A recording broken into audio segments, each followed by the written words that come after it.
जेव्हा मन शांत होतं तेव्हा ब्रेन चांगलं काम करायला लागतो. सिम्पल हे आहे.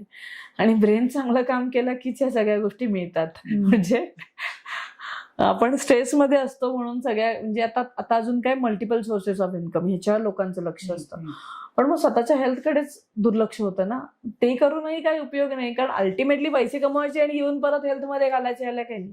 तर ते बॅलन्स मध्ये व्हायला पाहिजे. पैसाही मिळायला पाहिजे, हेल्थही राहिली पाहिजे, नाती पण चांगली राहायला पाहिजे, आणि करिअरही चांगलं राहिलं पाहिजे.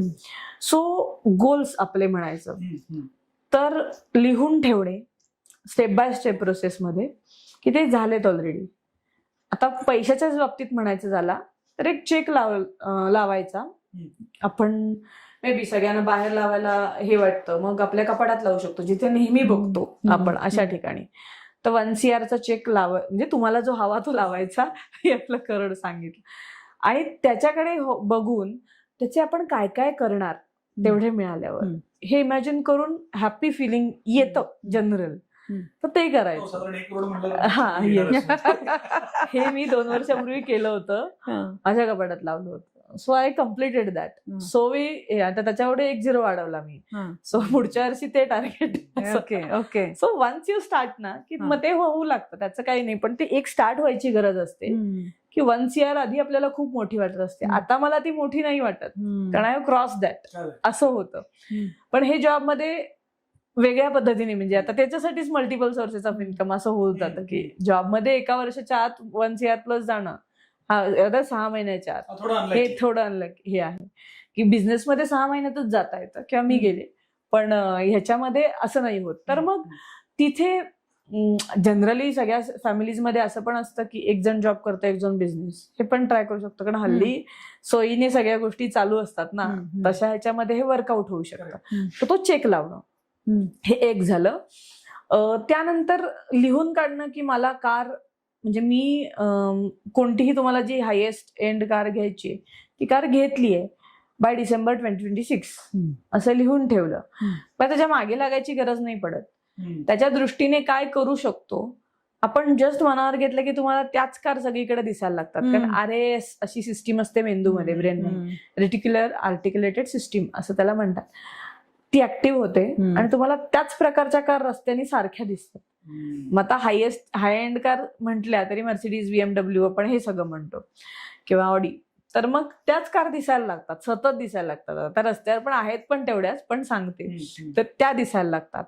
त्याच्यानंतर आपण टेस्ट ड्राईव्ह करून यायची, त्याला काही हे पडत नाही तर जाऊन करू शकतो, फील येतो आपल्याला त्याच्यामध्ये. ही प्रोसेस काय आहे तर विचार केला, त्याच्यावर विश्वास ठेवला, म्हणजे लिहून ठेवलं, फिलिंग्ज आणल्या आपण त्याच्यावर, त्याच्यामध्ये बसल्यावर आपल्याला ती लक्झरी फील होते की वाव काय भारी आहे कार, असं होऊन जातं ते. आणि ते बसते, म्हणजे मला हे फील करायचे रोज, असं आपल्या डोक्यात येऊन जातं त्या ठिकाणी.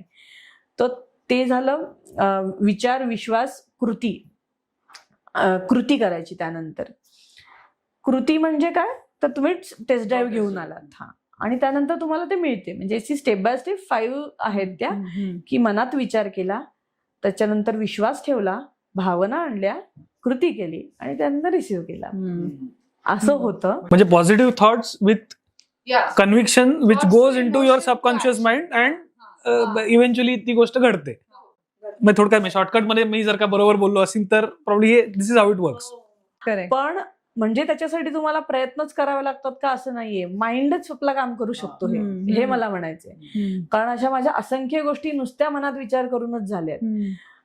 त्याला असं वाटतं लोकांना की म्हणजे चमत्कार किंवा काहीतरी सायन्स बेसलेस आहे असं वाटू शकतं, पण mind has that power. And ती सायंटिफिकली प्रूव्हन की व्हिज्युअलायझेशन केलेली लोक आणि रियालिटीमध्ये काम केलेली लोक सेमच असतात.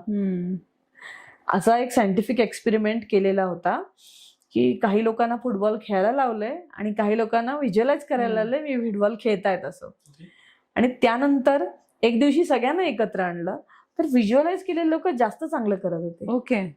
So that was the experiment. आणि इव्हन आपले क्रिकेटर आहेत इंडियन क्रिकेट टीमचे, तेही बॉलिंग किंवा batting what ever it is, practice बरोबर व्हिज्युअलायझेशन पण करतात, हे त्यांनीच सांगितलेलं आहे. बरेचसे हल्लीचे तर ते सांगतात. लाईक व्यंकटेश प्रसाद दत्त मी भेटले होते एका प्रोग्राम मध्ये, त्याच्यामुळे त्या दिवशी ते ह्याच प्रकारचा प्रोग्राम होता, त्यामुळे मोटिवेशनल त्याच्यामध्ये त्यांनी हे सांगितलं की रोज संध्याकाळी आम्ही प्रॅक्टिस करायचो आणि त्यानंतर व्हिज्युअलाइज पण करायचो की बॉल कसा हे करायचा, कसा गेला पाहिजे, सो दॅट त्या ऐन मुवमेंटला जे पडतात, सिक्सर काय असू देत किंवा बॅट काहीही जे असेल ते त्याच्यामुळे असतात, कारण ते व्हिज्युअलाइज केलेलं आहे त्यांनी कधी, कारण माइंड प्रोग्राम्ड आहे त्या गोष्टीसाठी. आणि प्रेशर नाही घेऊन ते केलं तर ते चांगलं काम करतं. प्रेशर घेऊन एनिवेज काहीच काम करत नाही चांगलं, त्रासच होतात सगळ्या गोष्टींचे. सो मन शांत ठेवून, कारण अल्टिमेटली तुम्ही कितीही कमवला, माणूसच असतो, ते कमीच पडतं काय. आणि मिलेनियर झाला म्हणून माणसातलं काही कार्य बंद पडत नाही किंवा वेगळे काही होत नाही. जे ही खूप सिंपल समजण्याची गरज आहे लोकांना, की सेलिब्रिटी असणं म्हणजे वेगळं काही आहे माणसामध्ये असं नाही, त्यांची स्किल्स वेगळे आहेत.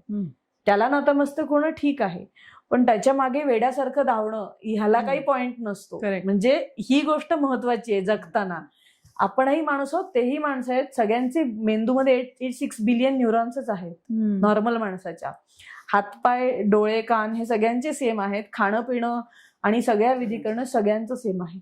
फक्त त्यांचं उच्च आहे कारण त्यांनी काम केलंय, स्किल्स वाढवली आहेत, मनापासून केलंय, त्याच्यामध्ये दुसऱ्यांचे विचार करत बसले नाहीये, एवढाच फरक असतो. मग ते कोणीही करू शकतं.